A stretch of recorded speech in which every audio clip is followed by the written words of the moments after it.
Salve, salve galera! Seja mais uma vez aqui bem-vindo ao canal e dessa vez nós vamos estar mostrando como encontrar a equação da elipse por uma interpretação geométrica.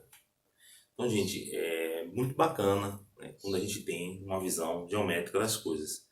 Claro que nem sempre em matemática nós vamos conseguir isso, mas enquanto a gente puder, eu vou estar fazendo para vocês aqui, né, para a gente aprender juntos, né, como é que os matemáticos chegaram, tá, a os resultados e depois eles chegaram à equação reduzida da elipse. Então, desde já, se você clicou aí querendo descobrir aí como é que isso foi encontrado, você está no lugar certo. Sejam bem-vindos. Vamos comigo.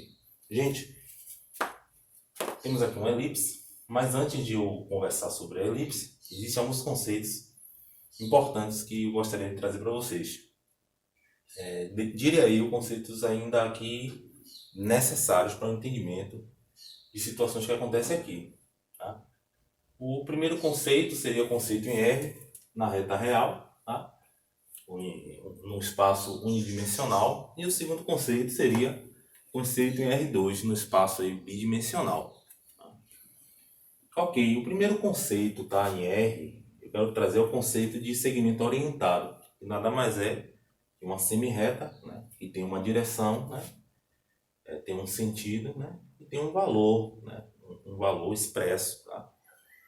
E tem como notação AB, e vocês podem perceber que estamos aí falando do nosso eixo das abscissas. Né? Estamos em R, no espaço unidimensional. O segundo conceito seria a medida, ou seja, medida algébrica. Eu tenho que identificar, né, onde é que esse segmento se encontra.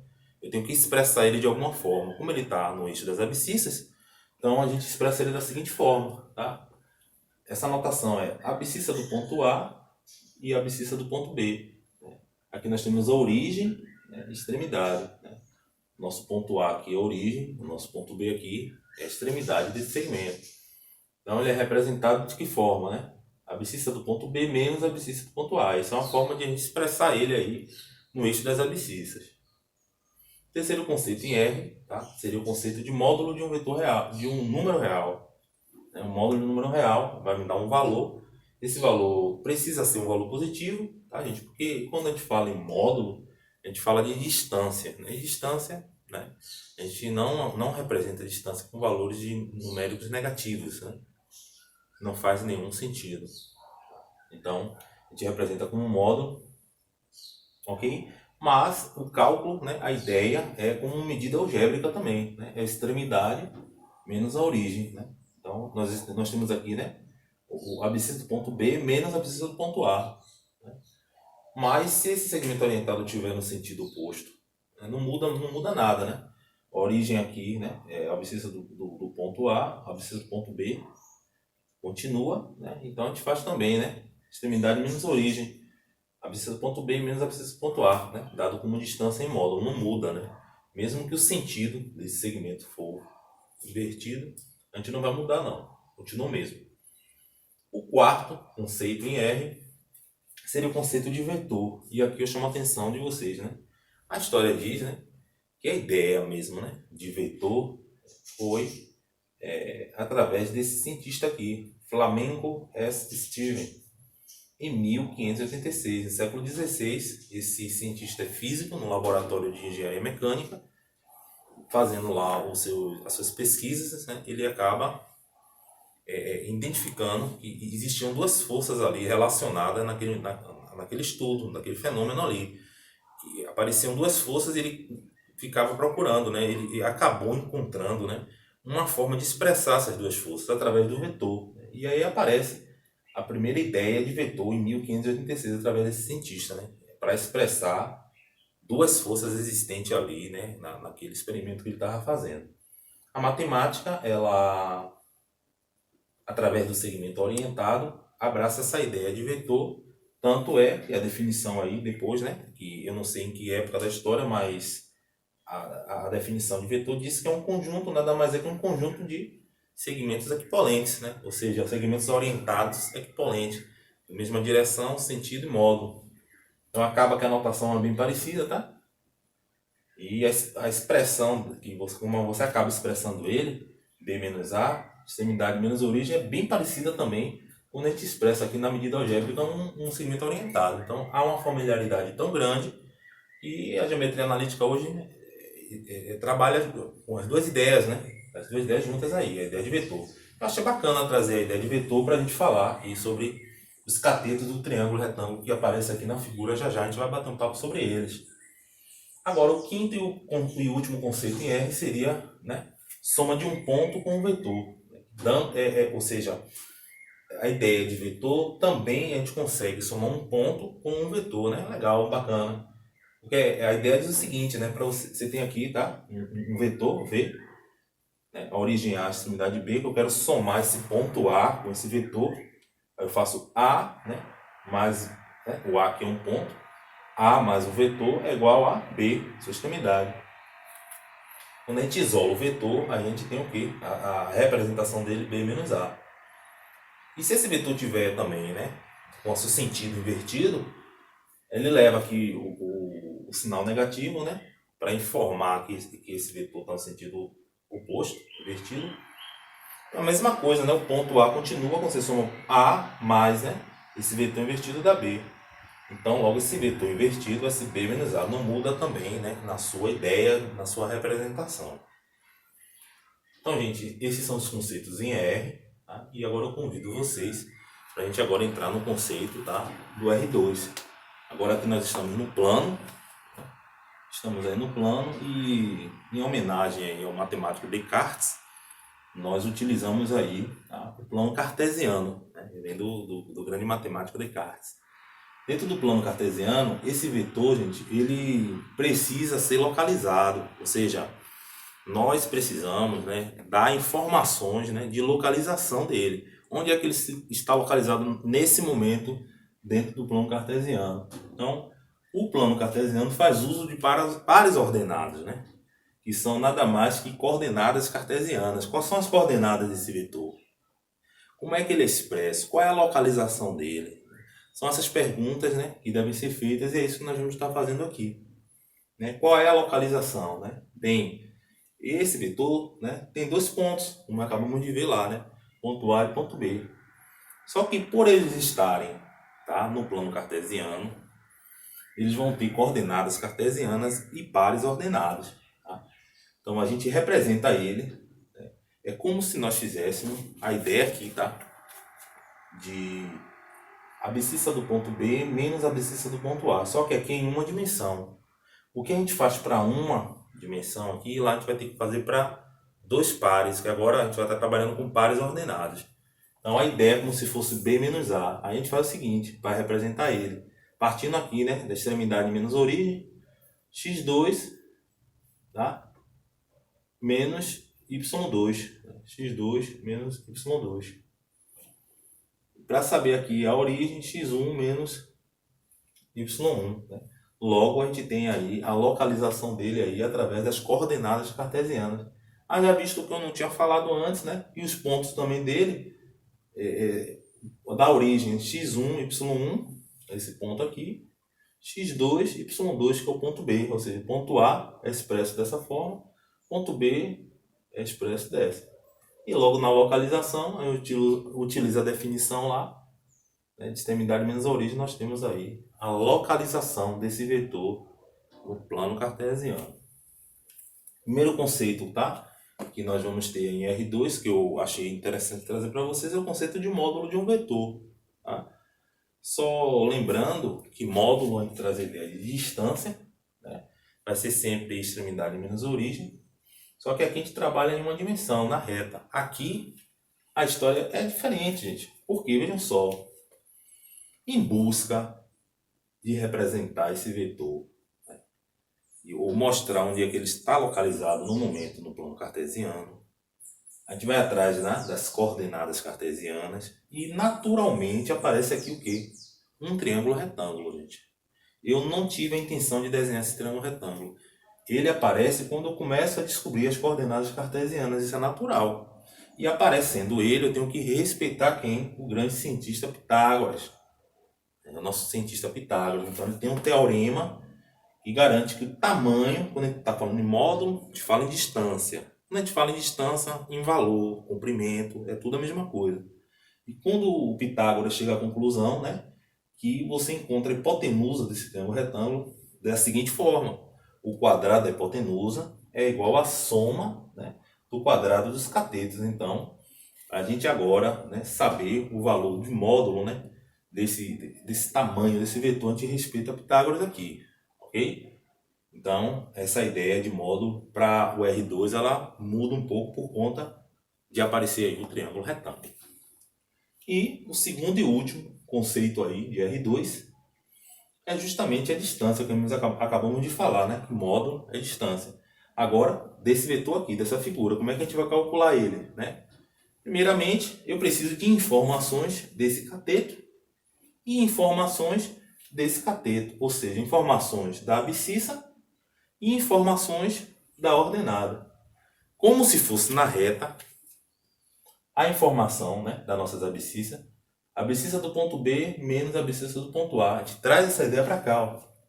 Quem seria esse cateto aqui na abscissa? x2 menos x1. Ele está aqui, ó, x2 menos x1. Quem seria, né, agora, as informações, né, da nossa ordenada? A mesma coisa, extremidade menos origem. Então, y2 menos y1, está aqui. y2 menos y1. Todos dois ao quadrado, porque agora eu quero saber o tamanho de cada um deles, a gente respeita o teorema, e jogo 2 como raiz quadrada para lá, a gente tem um valor, né, desse vetor aqui, utilizando o teorema aí de Pitágoras. Então, gente, esses conceitos são importantíssimos, porque vamos estar falando aqui da figura da elipse, e é melhor que a gente saiba isso para aqui a gente entender tudo direitinho. Essa ideia da circunferência, guarda aí no cantinho, daqui a pouco eu volto para ela. Convido vocês agora, tá, a entrar no propriamente dito aí, né, a figura aí, a nossa elipse. Nossa elipse, gente, por definição, né, a definição de elipse diz que qualquer ponto que eu pegue na extremidade, né, dessa elipse aqui, ele vai gerar, né, duas distâncias, né, uma distância do P a um foco, a região focal que está em verde aqui, e outra distância do mesmo ponto, P, a outro foco, que essa está aqui de verde também. Então, a soma dessas duas distâncias daqui é igual a 2A. Né? Haja visto que do vértice à origem vale A, e da origem a outro vértice também vale A. Então, esse 2A, que está se referindo, é a soma desses dois lados aqui. É 2A. Então, por definição, a soma dessas duas distâncias de um ponto formado aí pelas regiões focais, a soma dessas duas distâncias vai ser igual a 2A. Bem, isso a gente já sabe, a gente que conhece essa figura, a gente já sabe isso aí naturalmente. O que eu chamo a atenção de vocês é a gente estudar agora os catetos desses dois triângulos retângulos. Observem que em qualquer ponto que você tiver o P aqui, né, vai ter dois triângulos retângulos. Qualquer lugar que o P tiver aqui, você vai conseguir fazer dois triângulos retângulos. E desses dois triângulos retângulos aí é que nós vamos estar batendo um papo agora, bacana. Porque nós vamos analisar os catetos desse triângulo, tá, separadamente, com a ideia aqui do R1. Por isso que eu trouxe aí todos os conceitos de R1 para a gente conversar sobre esses catetos como se fosse na reta. Vamos lá para o estudo do primeiro cateto. Triângulo retângulo de lado à esquerda para vocês aí que estão assistindo. Ok, vamos lá. Temos aqui que nosso ponto focal aqui dessa elipse é negativo, né? Menos C, por estar do lado aí do quadrante negativo. Vamos fazer o zoom aí desse cateto aqui, tá, gente? Desse primeiro triângulo retângulo para cá. Temos um vetor, né? Trago a ideia de vetor, acho bacana trazer para vocês. Dou o nome dele, né? Vetor 1. Vetor 1. Vai do ponto, né, menos C, origem, sua extremidade X, abscissa. O outro triângulo retângulo agora da direita. Trago o zoom dele para cá. Observe que agora o nosso ponto focal está da direita para lá. Então, o que acontece com o vetor? Eu chamo ele de vetor 2, ele está inverso. O sentido dele está invertido. Então, sinal negativo aí, indicando, né, que ele está no sentido invertido. Então, nosso C agora está aqui, tá? Positivo, e o X está aqui. Vamos agora olhar a ordenada, né? Aqui, ó, esse cateto aqui, que é comum aos dois triângulos. Tudo isso aqui é y, tá, gente? Tudo isso aqui é y. Então, quando eu vou fazer, né, o cálculo disso, eu vou chamar da nome de vetor, tá? Para o triângulo de lá, da sua esquerda, eu chamo de U1, vetor 1, que é y menos 0. Notem que, ó, extremidade, como se fosse um vetor, tá? Extremidade menos origem. Então, y menos 0. É a ordenada aí do triângulo da esquerda. O triângulo de cá da direita é comum, né, aos dois aqui. Esse cateto aqui ordenado é comum aos dois triângulos. A mesma coisa, agora eu chamo ele de U2. E também vai ser y menos 0. Olha só, nós acabamos de estudar, né, os segmentos que são orientados através da ideia de vetor. Por isso que eu trouxe a ideia de vetor aqui para vocês. Achei muito bacana, trazendo esses catetos isoladamente para aqui. A gente estuda como se fosse no R, na dimensão 1, usando a ideia de vetor. Agora que vem uma ideia bem bacana, assim, que eu acho, tá? Bem, eu estou indo atrás de quê? Eu estou indo atrás de mostrar, né, como foi que se chegou a essa equação. Então nós temos o quê? O melhor, né? Justamente a equação reduzida. Eu tenho o quê? Que descobrir essas duas distâncias. Quem são elas duas? Bem, nós vamos cair daqui a pouco aqui para módulo, né, de um vetor em R2. Ainda não. Analisamos somente os segmentos. Temos essas informações. Mas vamos aqui colocar já a ideia de Pitágoras. Primeira distância, F1P ao quadrado, vai ser quem, gente? Esse cateto ao quadrado, mais a ordenada, né? Então vamos lá, abscissa ao quadrado, mais a ordenada ao quadrado aqui do teorema de Pitágoras. Vai ser o V1 ao quadrado, mais o 1, aqui, o 1 ao quadrado. Pronto, temos aí, né, representada agora essa distância aqui do primeiro retângulo, primeiro triângulo, né, da esquerda. Segundo triângulo, menorzinho, né, que seria essa distância aqui, F2P2, vai ser igual a F2 ao quadrado, que aqui está no sentido oposto, tá, ao quadrado, mais o 2 ao quadrado. Tá? Aqui o sinal de menos sai, porque ele está ao quadrado, né? Esse valor sempre será um número positivo, então não tem necessidade mais de representar o lado negativo dele por estar ao quadrado. Temos aqui agora expresso aí, quase em condições de terminar. Expressos aí as distâncias, né? Utilizando aqui o teorema de Pitágoras. Aqui eu ressalto a definição, que eu acabei de falar, a soma dessas duas distâncias, F1P ao quadrado mais F2P ao quadrado, essas duas distâncias, a soma igual a 2A. Isso aí vai dar definição.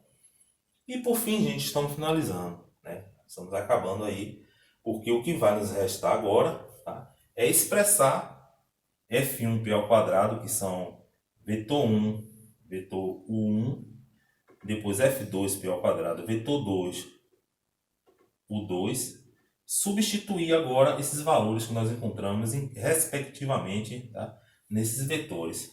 E aí a gente vai passar o 2, né, como raiz, e aqui também como raiz, e a gente tem essas expressões aqui já substituídas respectivamente com os valores que nós tivemos. Aqui a gente finaliza aí, ok, gente? O ponto inicial, diria eu assim, né, da dedução da fórmula, né? Porque para chegar aqui, gente, é um caminho muito longo ainda. A gente chega aqui com a interpretação geométrica. Até aqui acaba a nossa aula. Agora, para expressar realmente essa equação, teria que fazer a dedução disso aqui. Aí eu convido vocês a pegar o livro e estudar, ver o que foi feito, né? Porque tem muita coisa interessante, viu, gente? De uma linha para outra acontece muita coisa legal. Você observa, isso aqui foi um produto notável. Bem, isso aqui levou os membros, os dois lados da igualdade ao quadrado. Elevou a raiz quadrada.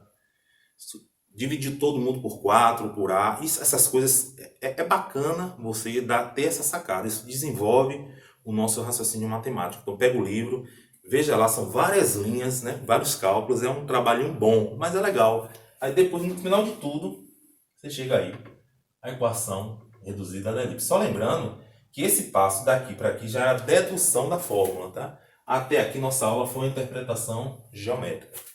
E para finalizar, temos aqui a circunferência, que tem a mesma ideia, tá, gente? E toda essa aula. Então, Pegando a ponga aí da circunferência, por definição, a circunferência diz o seguinte: qualquer ponto, é bem parecido, né, com a da elipse. Qualquer ponto que você pega aqui, tá, na extremidade aqui da circunferência, a distância desse ponto até a origem, né, dessa circunferência vai ser o mesmo número, vai ser uma constante, seja lá qual for o ponto que você tomar, a distância dele até a origem é o mesmo número. Então é uma constante, que a gente chama de raio, né? O raio é constante. E vocês podem observar que cai para esse caso, né? Um vetor. Né? Vamos representar essa distância, esse raio que chamamos de uma constante, como se fosse um vetor. E aí o que acontece? Aparece o triângulo retângulo também aqui nele, tá, gente? Porque agora a gente vai atrás das coordenadas, né, cartesianas dele. Que aqui, para esse caso aqui, tá, será esse cateto aqui, x menos a. X menos a. E esse cateto da ordenada aqui, y menos b. Y menos b. Ou seja, o cateto da abscissa, x menos a. Cateto da ordenada, y menos b. A representação dele aí nas suas coordenadas cartesianas. Como se trata de um triângulo retângulo, para se saber qualquer tamanho de qualquer cateto desse ou da hipotenusa, a gente usa Pitágoras. Como essa circunferência não está no centro, então nós temos um A e um B, né, diferente de zero. Então a gente tem essa equação aqui, né, equação reduzida aqui da circunferência. Mas suponha que essa circunferência estivesse no centro mesmo aqui do eixo cartesiano. Logo o nosso A e o nosso B seria zero. Substituindo aqui, a gente tem aqui a equação, tá, reduzida da circunferência no eixo zero, ou seja, no centro, né, do plano cartesiano. Então a gente pega aí a mesma ideia, que aparece esse triângulo retângulo na figura, aparece com a circunferência. Então achei legal também trazer para vocês. Gente, muito bacana. Você vê quantas informações a gente pode ter tirado apenas, né, de uma ideia para se chegar a uma fórmula, né? Quantos assuntos envolvidos. Então é disso que se constrói a matemática, é disso que nós gostamos, né? E é disso que nos faz feliz, né? Então garanto que vocês que ficou até agora assistindo esse vídeo, chegando até o final, no mínimo vocês devem gostar de matemática muito pra caramba mesmo. Então, o conselho que eu dou a vocês, continuem, né? Se gostou, dá o legal, dá o like no canal, faça os comentários, isso é muito bacana. E vou fazer outros vídeos aí falando sobre outras coisas interessantes. Vale a pena vocês assistirem os meus vídeos anteriores também, que são bem bacanas. E é isso aí, gente. Agradeço a presença de todos vocês. Vejo vocês no próximo vídeo. Um abraço a todos. Tchau.